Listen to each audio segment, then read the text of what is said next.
So I'm going to begin with the story, and how are the children? Legend goes that the Maasai warriors, who were among the most fierce and intelligent warriors of all time, when two of them met, their traditional greeting was, "And how are the children?" And the answer that they wanted to hear was, "The children are well." When we say the children are well, that means that there can be peace and prosperity.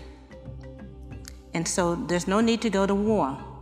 Even Maasai warriors who had no children greeted each other that way.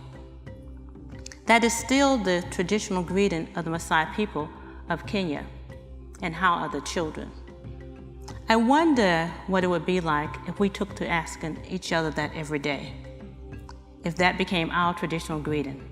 Imagine if parents and non-parents alike posed the question, "And how are the children?" Would we be able to say the children are well?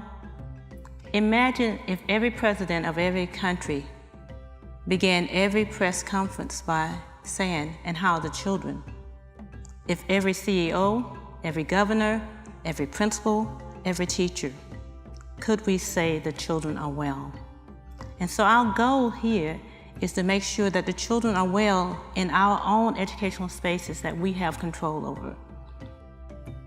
So one of the other things, when you think about first, do no harm, it means this, that there are times when we as adults, as the educators, as the professional, will have to put ourselves in positions of discomfort on behalf of the children. We often do that for, if you have your own children or cousins or nieces, we do that all the time. I mean, people move to whole different neighborhoods so their children can go to a school that they think is safe. You know, people do all sorts of things on behalf of the children.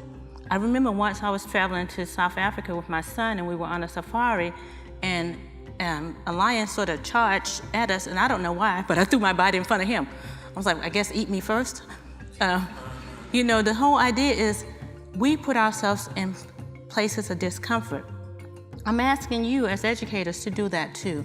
So even when topics make you feel anxiety, guilt, or whatever, or you think it's too hard, or you have some fear that I might do the wrong thing, do it on behalf of the children. So Asa Hilliard said, so really, when you think about this issue of what African American children are facing, we really have two problems.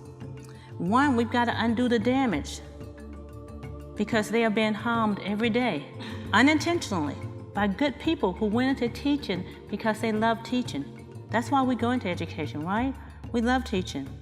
But without knowing, without making an effort, we are hurting children without it intending to. So first we got to undo that damage. And then we also got to clean up the curriculum. That means, and one of the quotes that was read with the introduction is a quote by Richard Shaw in Paulo Freire's book. That means if we continue to teach in a conventional way and just use the status quo, that we're going to get the same sort of results. So equally important for all children to show respect for the humanity of all people. The summary, I'm going to suggest that we replace anti-Black violence in school and universities with love.